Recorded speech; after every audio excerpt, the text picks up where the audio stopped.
A British billionaire threw himself a birthday party that cost more than most people earn in 100 lifetimes.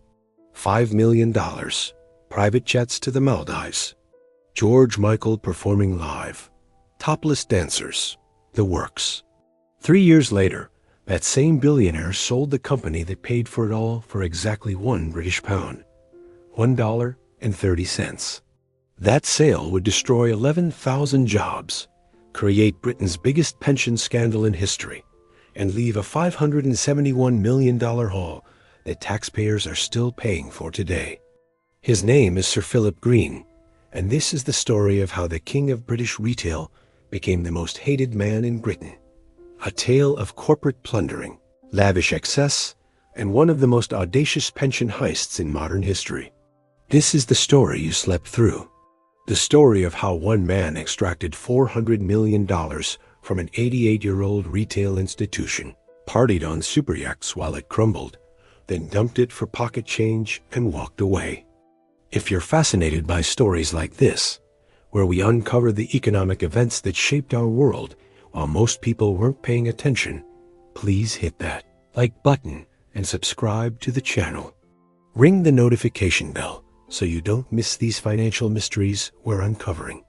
Chapter 1.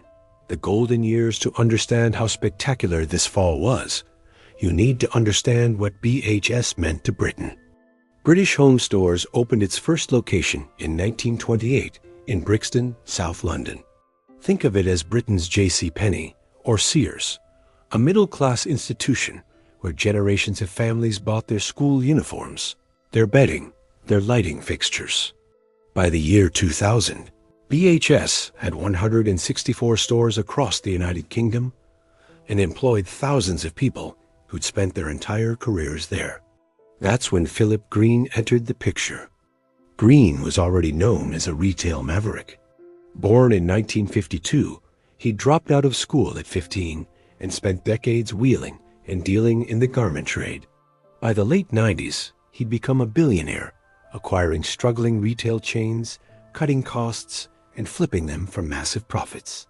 He was brash, aggressive, and known for his explosive temper and creative use of profanity. In March 2000, Green bought BHS for £200 million, about $260 million, from the Storehouse Group. And here's where the winning formula begins. Green didn't buy BHS to save it. He bought it to extract every possible dollar from it. Within 2 years, Green had started pulling massive dividends out of BHS. Between 2002 and 2004 alone, the Green family, primarily his wife Tina, who lived in the tax haven of Monaco, received £422 million in dividends. That's over $500 million. Let me put that in perspective. Green paid £200 million for the company. Within a few years, he'd extracted more than double what he paid, not from profits, but by loading the company with debt and raiding its cash reserves. Meanwhile, BHS's pension fund, the retirement savings of 20,000 workers who'd spent their lives building this company, was quietly sliding into deficit.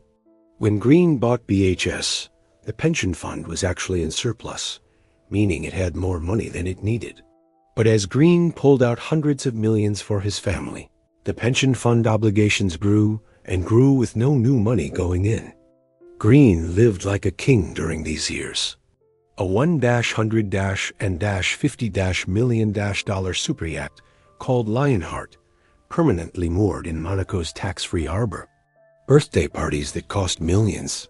His 50th birthday bash in Cyprus reportedly cost £5 million, over $6 million, with guests flown in on private jets for a 4-day toga party where Green dressed as the Roman Emperor Nero. The king of British retail was building an empire, and BHS was paying for it. Chapter 2. Cracks appear. While Philip Green partied on yachts and collected hundreds of millions in dividends, BHS was slowly dying. By the mid-2000s, the retail landscape was changing. Online shopping was exploding. Fast fashion brands like H&M and Zara were stealing market share. Big box stores and supermarkets were undercutting department stores on price. BHS, with its dated stores and aging customer base, was getting squeezed from every direction. Green's response? Extract more money.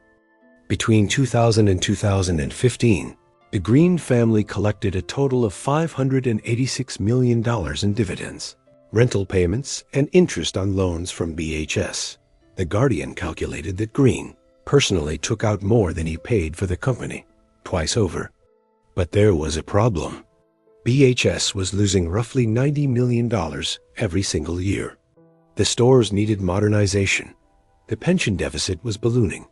The debt was piling up. And Philip Green, who'd become obsessed with his other brands like Topshop and Miss Selfridge, had essentially stopped investing in BHS entirely. By 2014, the pension deficit had grown to over $400 million. Think about that. While Green was extracting hundreds of millions for his family, the pension fund, the retirement security for 20,000 workers, had a $400 million hole that someone would eventually have to fill. Green knew he had a problem. BHS was becoming a liability. The glory days were over, and the bills were coming due. Parliamentary inquiries would later discover that Green ran BHS like his personal ATM machine. He made major decisions alone, often by phone from his yacht. He installed inexperienced board members who wouldn't challenge him. He used company money for personal expenses. One investigation revealed he'd used BHS funds to pay for his family's private jet flights. When executives warned about the mounting pension crisis, Green allegedly ignored them. When managers requested investment to modernize stores, he refused. When BHS needed capital, he loaded it with more debt instead. The cracks were showing. Stores were shabby. Inventory was outdated. Customers were leaving. Competitors were circling. And then Philip Green did something truly remarkable. Instead of facing the crisis he'd created, instead of putting money back into the company he'd stripped bare, instead of dealing with the pension mess he'd caused, he decided to get rid of BHS entirely. But here's the twist. Nobody wanted to buy it. What bank or investment firm would take on a failing retailer with $400 million in pension debt? Green needed to find someone desperate enough, naive enough, or reckless enough to take BHS off his hands. Enter Dominic Chappell. Chapter 3. The £1 sale in March 2015. Philip Green sold British home stores for exactly £1 British. The buyer was a man named Dominic Chappell, and his purchase of BHS would become one of the most controversial retail transactions in British history. Who was Dominic Chappell? A 48-year-old former racing driver with zero retail experience who had been declared bankrupt 3 times. Let me repeat that. The buyer of an 88-year-old retail chain with 11,000 employees and a $400 million pension deficit was a 3-time bankrupt with no relevant experience whatsoever. Chappell put together a consortium called Retail Acquisitions Limited with a ragtag group of investors. They had no retail experience between them, no clear business plan, no obvious source of capital. Parliamentary investigations would later reveal that Chappell's group couldn't even secure proper financing from legitimate banks. So why did Philip Green sell to him? Because Dominic Chappell was willing to take on the pension liability that no serious buyer would touch. In exchange for that £1 purchase price, Chappell's group agreed to assume responsibility for the pension deficit and try to turn BHS around. It was, in essence, a legal way for Green to dump his problem onto someone else. The parliamentary report would later call this the unacceptable face of capitalism. One member of Parliament described it as selling a burning building to someone without a fire extinguisher. But the sale went through. In March 2015, ownership of BHS transferred to Dominic Chappell for £1, while Philip Green walked away, having extracted $586 million over 15 years. Almost immediately, red flags appeared everywhere. Chappell allegedly tried to use company funds to pay for family holidays. He extracted over $2 million from BHS for himself and his associates within months of buying it, money that should have gone to saving the struggling retailer. Former BHS executives would later testify that Chappell had threatened violence against them during business disputes. The pension deficit continued growing. Suppliers stopped getting paid. Store conditions deteriorated further. Chappell had no real plan to save BHS. Some investigators believe he never intended to. He may have seen it simply as an opportunity to extract whatever cash remained before the inevitable collapse.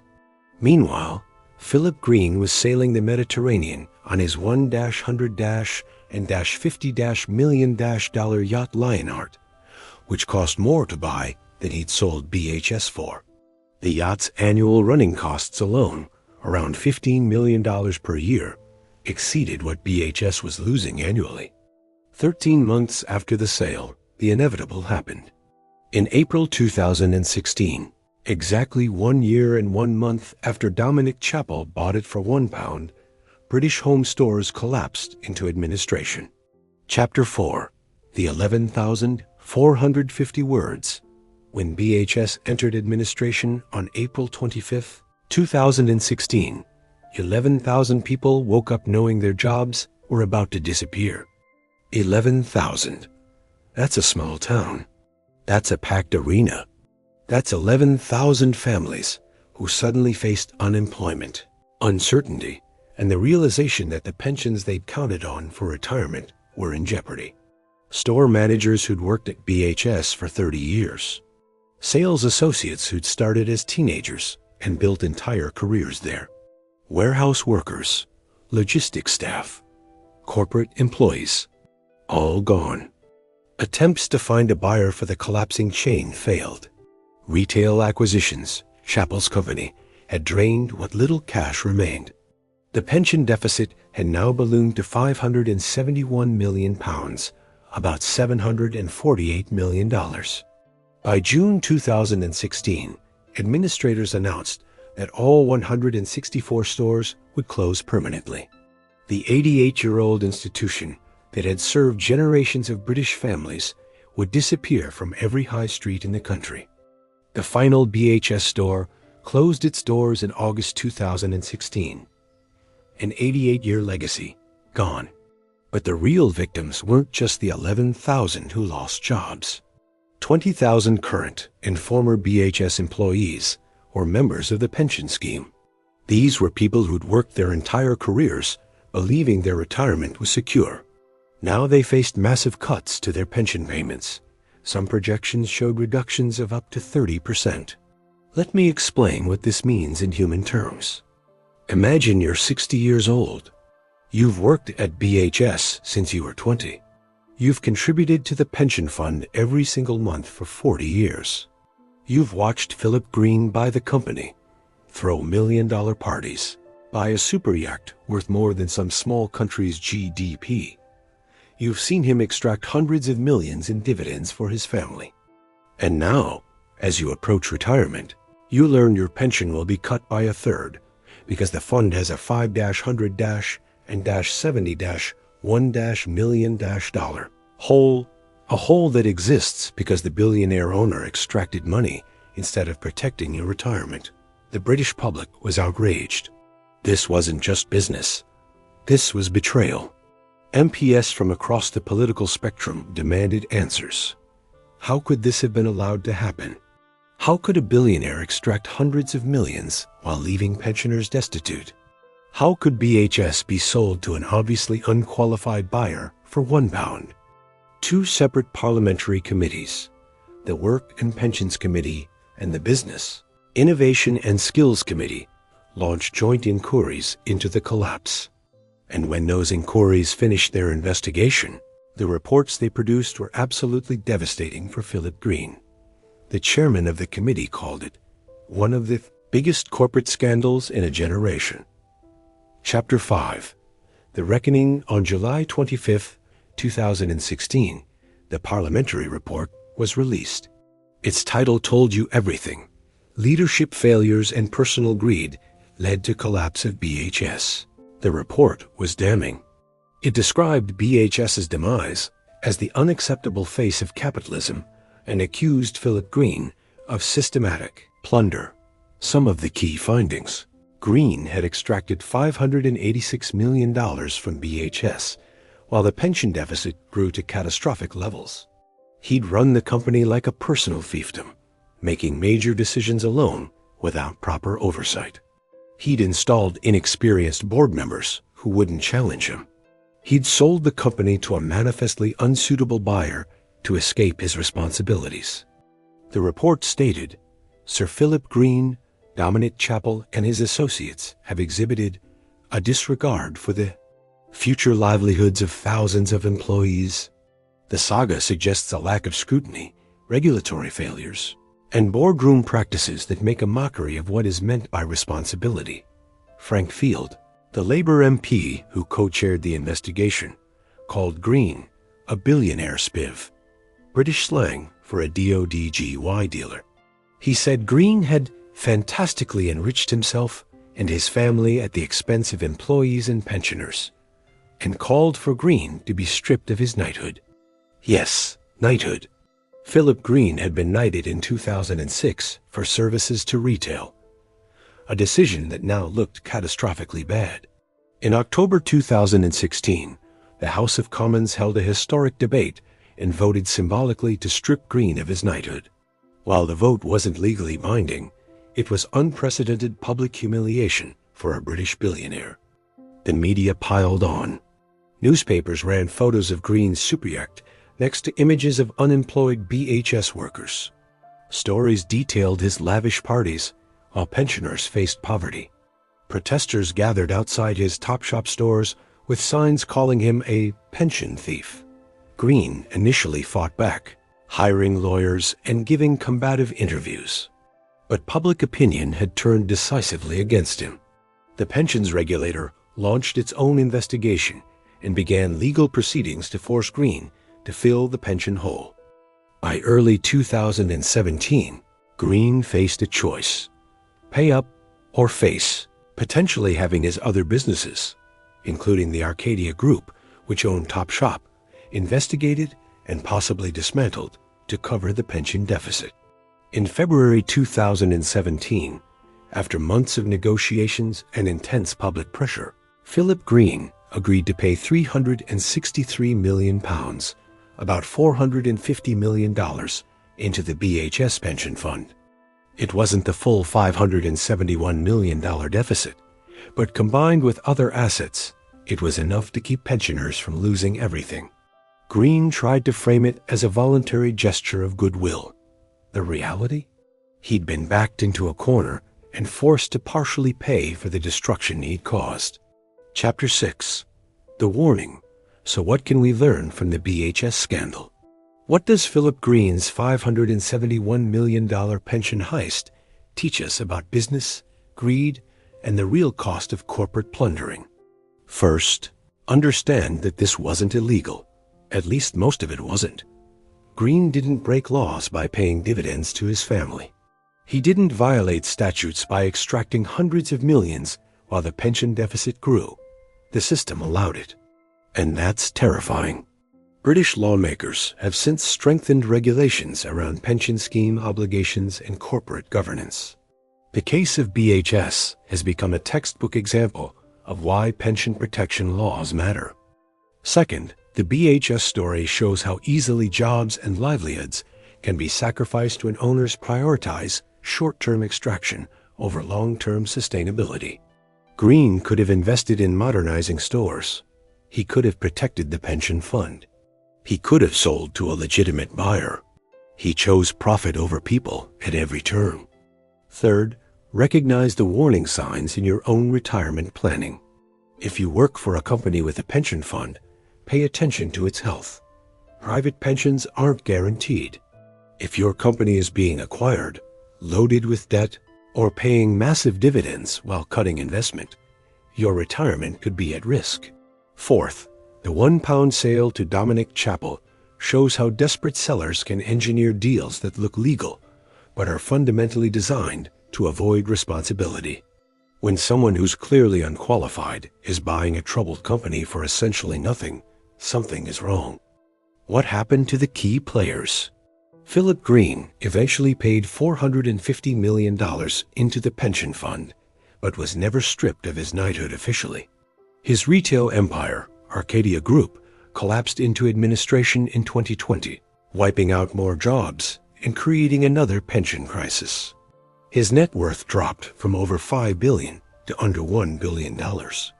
He's no longer technically a billionaire. Dominic Chappell was convicted of tax evasion related to the BHS affair and sentenced to 6 years in prison in 2020. In 2024, a judge ordered him to pay £50 million personally for his role in the collapse. He'll likely never pay it. The 11,000 BHS employees moved on to other jobs, but many never recovered the same level of job security or benefits. The pensioners got some of their retirement back, but not all. The BHS stores? Empty. Many remain vacant 5 years after closure. You can still see the faded BHS signs on empty storefronts across Britain. Ghost reminders of an 88-year institution destroyed by greed. The lesson? Whether you're in America or Britain, whether it's Sears or BHS, the pattern is the same. Watch what owners take out of a company, not just what they put in. And never assume your pension is safe just because you've worked decades to earn it.